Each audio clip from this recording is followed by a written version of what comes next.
나는 전능하신 아버지 하나님, 천지의 창조주를 믿습니다. 나는 그의 유일하신 아들, 우리 주 예수 그리스도를 믿습니다. 그는 성령으로 잉태되어 동정녀 마리아에게서 나시고 본디오 빌라도에게 고난을 받아 십자가에 못 박혀 죽으시고 장사된 지 사흘 만에 죽은 자 가운데서 다시 살아나셨으며 하늘에 오르시어 전능하신 아버지 하나님 우편에 앉아 계시다가 거기로부터 살아있는 자와 죽은 자를 심판하러 오십니다. 나는 성령을 믿으며 거룩한 공교회와 성도의 교제와 죄를 용서받는 것과 몸의 부활과 영생을 믿습니다. 아멘.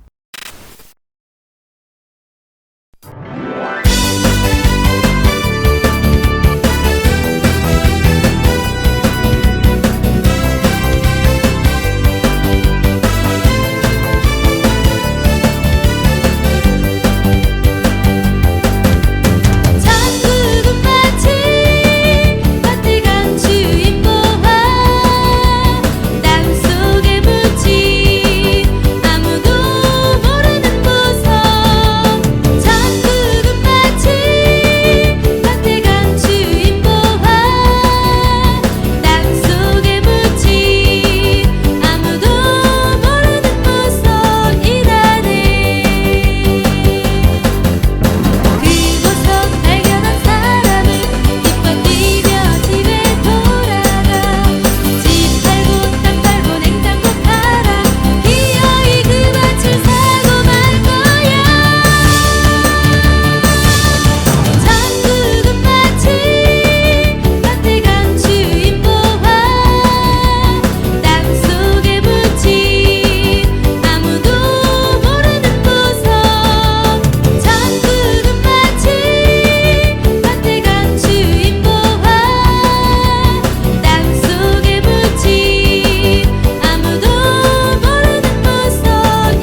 기도하겠습니다. 하나님, 이 세상을 만드시고 우리를 만드신 창조주 하나님께 기도할 수 있어서 참 다행이고 기쁘고 힘이 납니다. 한 주 동안 속상한 일도 있었고 기분 좋은 일도 있었어요. 그때마다 주님께서 함께 해주신 것 참 감사했습니다. 하나님의 자녀인 나를 소중히 대하고 또 하나님의 자녀인 옆 사람들을 소중히 대할 수 있도록 도와주세요. 어느 누구도 차별하지 않고 주님 안에서 우리 모두 하나 될 수 있도록 도와주세요. 앞으로 우리가 즐거운 일들을 하면서 세상에도 필요한 사람이 되도록 노력하겠습니다. 하나님께 예배드릴 수 있어서 영광입니다. 예수님의 이름으로 기도드립니다. 아멘. 너희는 유대인이나 헬라인이나 종이나 자유인이나 남자나 여자나 다 그리스도 예수 안에서 하나이니라. 너희가 그리스도의 것이면 곧 아브라함의 자손이요 약속대로 유업은 이의 자니라. 갈라디아서 3장 28절 29절. 아멘.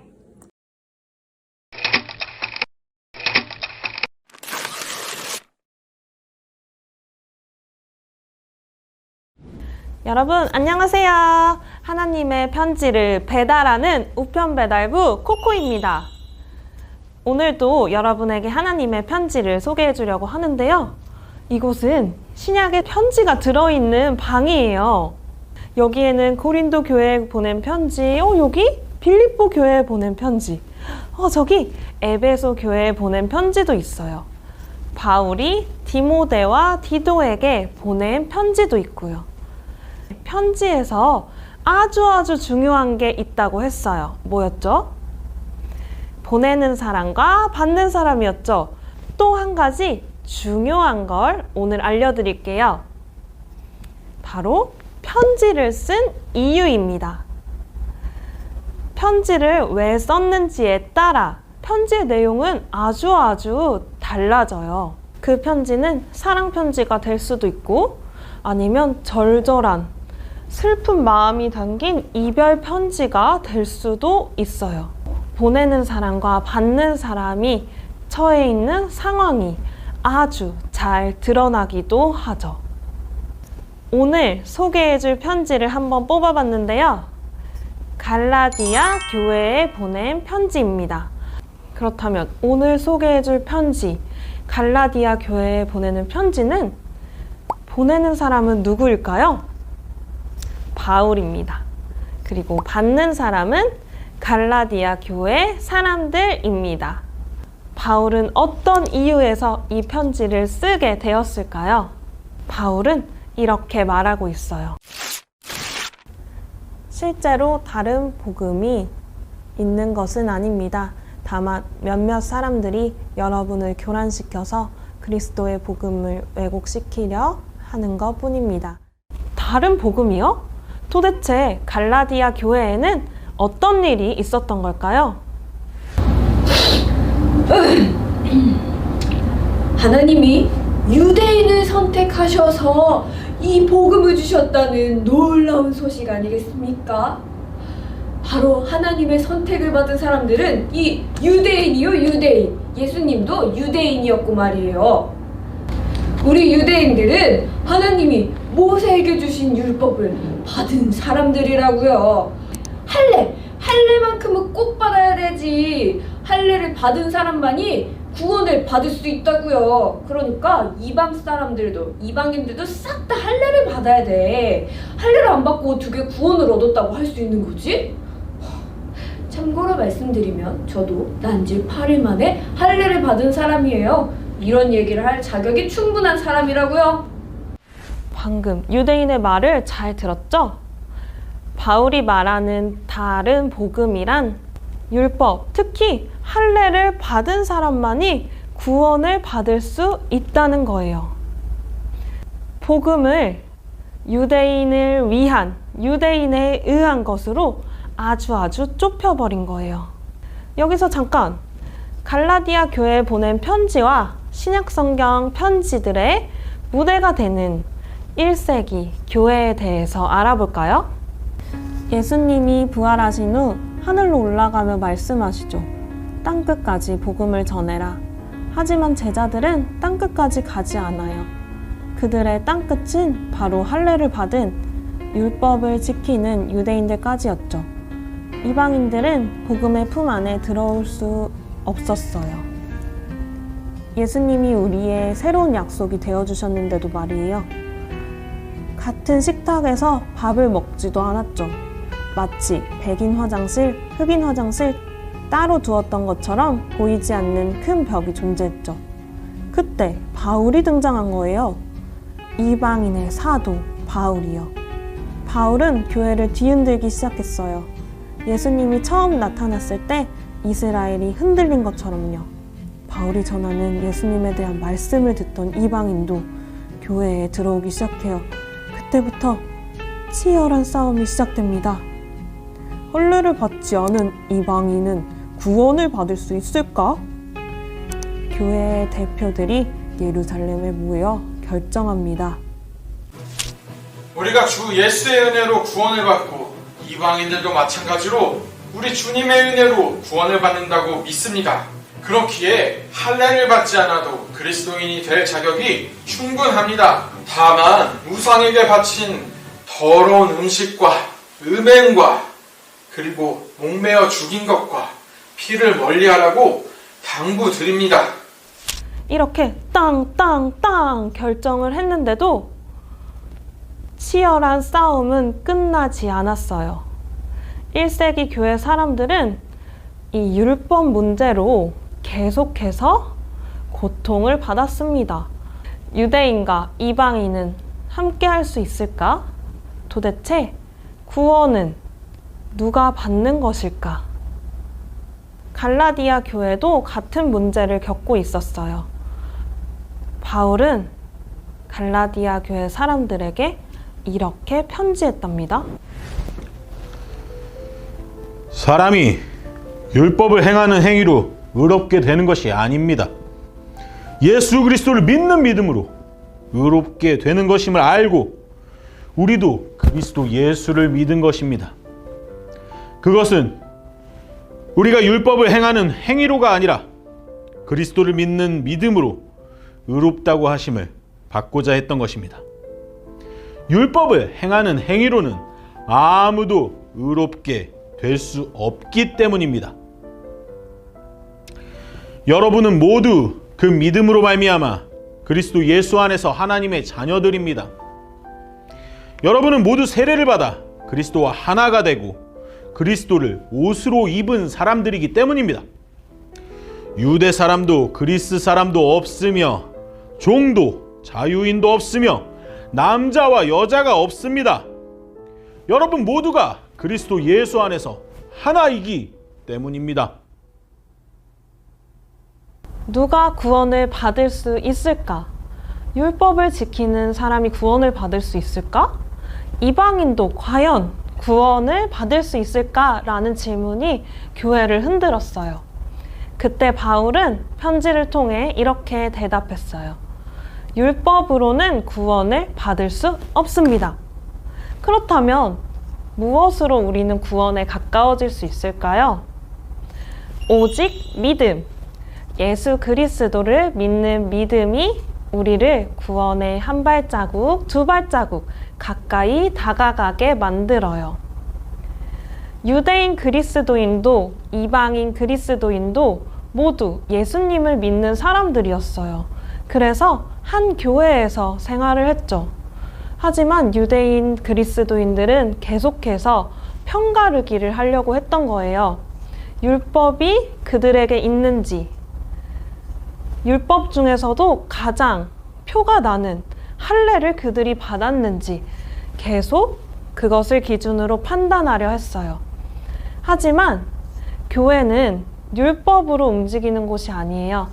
예수님이 우리에게 오신 이후부터는 예수 그리스도를 믿는 믿음, 그것 하나로 교회는 서로 함께하고 믿음을 가지고 생활할 수 있는 거예요. 예수님을 믿은 이후로는 우리는 새로운 법, 예수님의 법에 매이게 돼요. 예수님의 법은 무엇일까요? 예수님의 법은 저번에 제가 말한 것처럼 사랑의 법이에요. 사랑의 법은 바울이 말한 것처럼 유대인도, 그리스인도, 종도, 자유인도, 여자도, 남자도 모두 믿음 안에서 하나가 될 수 있는 그런 법이에요. 믿음을 가지고 있으면 눈에 보이는 것이 기준이 되지 않아요. 새로운 기준이 우리 안에 들어오는 거예요. 지금 우리의 모습은 어떤가요? 눈에 보이는 것으로 판가름하려고 하고 있지 않나요? 눈에 보이는 것으로 편가르기를 하고 이 편, 저 편으로 나누려고 하고 있지는 않나요? 만약에 그러고 있다면 저 옛날에 유대인 그리스도인들이 이방인 그리스도인들을 내쳤던 것처럼 다른 복음을 가진 사람이 되는 거예요. 우리에게 중요한 것은 오직 믿음. 믿음으로 살아갈 때만이 우리는 사랑할 수 있고 유대인도 그리스인도 종도 자유인도 여자도 남자도 상관없는 한 가족, 믿음 안에 한 가족이 될 수 있어요. 왜냐하면 예수님이 우리 모두를 구원하려 이 세상에 오셨다는 사실만으로도 나의 세상 그리고 너의 세상 모두의 세상이 귀해지거든요. 우리 오늘 이 사실을 잊지 않고 교회 안에서 또 교회 밖에서 이 믿음을 가지고 살아갔으면 좋겠어요. 우리 한번 따라해 볼까요? 믿음은 누구나 가질 수 있다. 복음은 누구에게나 있다. 이 믿음과 이 사랑으로 살아가는 우리 유소년부 친구들이 되었으면 좋겠습니다. 저는 또 다음 편지로 돌아올 건데요. 우리 이 시간 그럼 함께 기도할까요? 이 세상의 기쁜 소식이 되어주시는 주님, 넓고 넓은 주님의 은혜를 우리의 좁은 생각과 마음에 가두어 버린 것은 아닌지 돌아봅니다. 이 세상을 사랑하시는 주님, 그래서 십자가에 달리신 주님, 우리가 예수님의 십자가를 생각하며 모두의 인생을 귀하게 여기는 사람들이 되게 하여 주세요. 또 눈에 보이는 것이 아니라 주님을 믿는 믿음만 있으면 된다고 말씀하신 주님 감사합니다. 우리가 믿음을 가질 수 있도록, 믿음으로 살아갈 수 있도록 예수 그리스도의 법과 방식대로 살아갈 수 있도록 도와주세요. 사랑이 많으신 예수님의 이름으로 기도합니다. 아멘.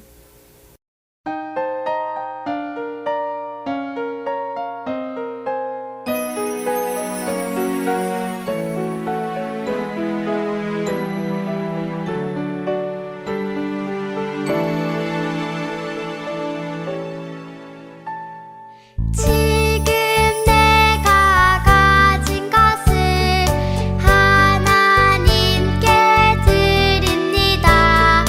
하나님 나라 위하여 아름답게 쓰이는 예물이니 즐거움만 감사한 마음으로 하나님께 드립니다.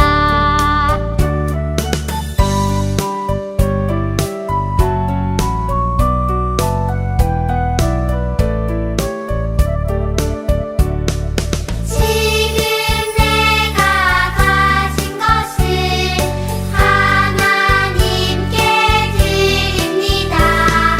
하나님 나라 위하여 아름답게 쓰이는 예물이니 즐거움만 감사한 마음으로 하나님께 드립니다. 즐거움만 감사한 마음으로 하나님께 드립니다.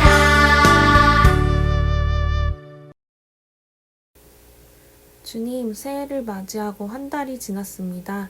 지난 한 달 동안 지켜주시고 보호하여 주신 은혜와 사랑에 감사합니다. 오늘도 정성껏 준비한 헌금을 주님께 드립니다.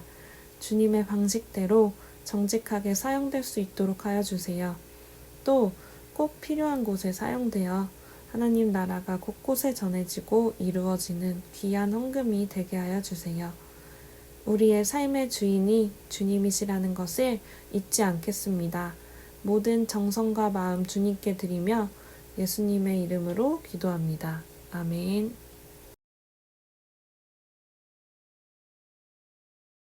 하늘에 계신 우리 아버지, 아버지의 이름을 거룩하게 하시며 아버지의 나라가 오게 하시며 아버지의 뜻이 하늘에서와 같이 땅에서도 이루어지게 하소서.